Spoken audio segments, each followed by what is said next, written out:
The world has now entered a new phase of tech war, with mineral resources needed to produce high-end products like phones, EV cars, and military equipments. You need to graphite and other important mineral resource, which is solely dominated by China. China is the world leader when it comes to rare earth minerals needed to produce important technology, so the West cannot do without China. Let me explain. In Africa, Congo and some other countries has important rare earth resources. Guess who control those? You answered right, China and Russia. China and Russia control most of the resources in Africa today. And what about Venezuela? China and Russia also control the rare earth market there. China is everywhere, and the West is on its back foot trying to catch up with mighty China. Stay with us to the end to find out how China is dealing with the West on important rare materials. Hello and welcome back to Innovative Check YouTube channel, where we delve into the innovative and transformative projects changing our world. If you're new to the channel and enjoy learning about innovation stories around the world, you've come to the right place. Please subscribe, like, and comment to help boost our videos on YouTube. The ongoing technological rivalry between the US and China has reached a new stage, focusing on critical minerals essential for powering electric vehicles, manufacturing computer chips, and other elements central to the US economy. Beijing's recent imposition of restrictions on these minerals, including graphite, is seen as retaliation against the US for limiting China's access to advanced American semiconductor technology. Just a quick reminder to hit the like button below. YouTube has been restricting my videos a lot recently because of bots, so your like does help out this video massively in terms of the algorithm in YouTube. This development marks a significant escalation in the US-China tech war. Graphite, a vital component in electric car batteries, semiconductors, and nuclear reactors, has come under new regulatory scrutiny in China. Exporters of high-grade graphite now require government approval, a move announced shortly after the US introduced controls on artificial intelligence chips destined for China.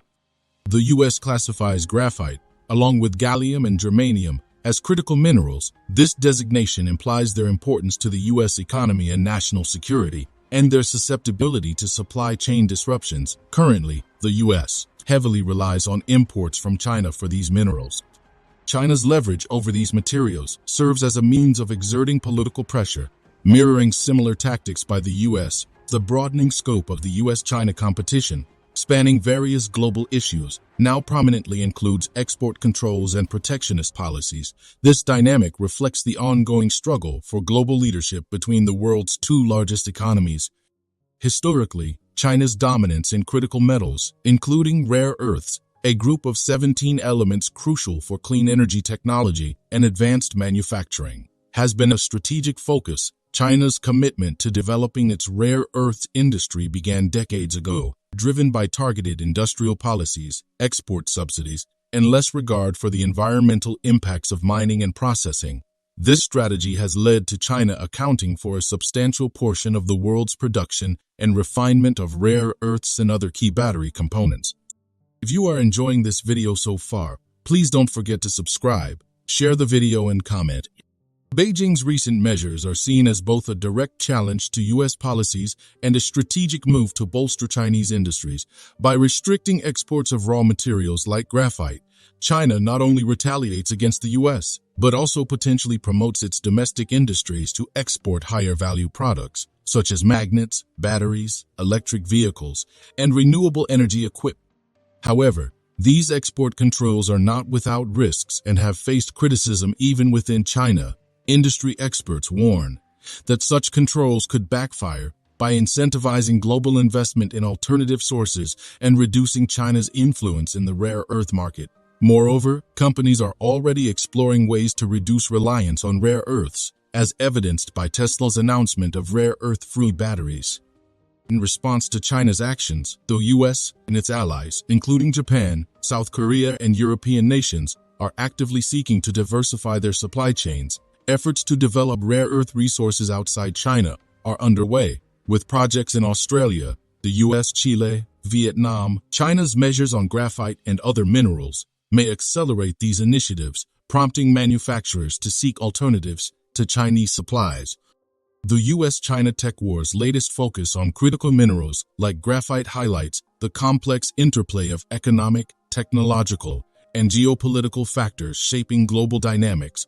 While China's strategy aims to leverage its dominance in critical mineral supplies, it also faces potential long-term challenges, including the international community's intensified efforts to reduce reliance on Chinese sources.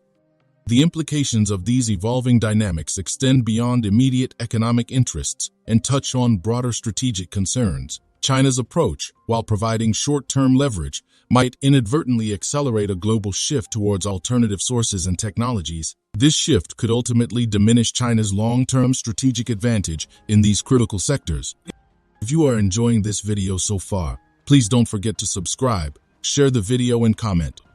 The U.S., for its part, faces the challenge of balancing immediate economic and strategic needs with the pursuit of long-term resilience in its supply chains.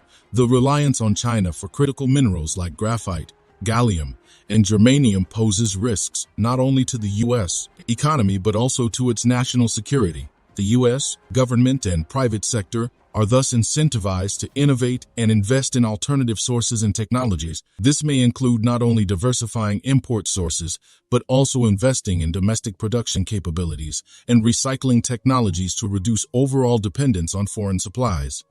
The strategic contest over critical minerals also highlights the need for international cooperation, particularly with allies in Europe, Asia, and other regions. Collaborative efforts can range from joint ventures in mining and processing to coordinated policies on stockpiling and trade. By aligning their strategies, the U.S. and its allies can strengthen their collective bargaining power and resilience against potential supply disruptions. The environmental implications of this rivalry are also significant. The mining and processing of rare earths and other critical minerals often involve considerable environmental challenges, including pollution and significant carbon emissions. As countries like the U.S. and China vie for control over these resources, there is a risk that environmental considerations will be sidelined in the rush to secure strategic advantages. It is essential, therefore, for both economic and environmental policies to be aligned to ensure that the pursuit of strategic autonomy does not come at an unsustainable ecological cost. Furthermore, the U.S.-China competition in the field of critical minerals is set against the backdrop of broader technological and economic rivalry. This rivalry encompasses areas such as artificial intelligence, quantum computing, and 5G telecommunications. The struggle over critical minerals is thus part of a larger contest for technological supremacy in the 21st century. The outcome of this contest will likely shape not only the future of the U.S.-China relationship, but also the global economic and strategic landscape. In addition to economic and technological aspects, there is a significant geopolitical dimension to this rivalry.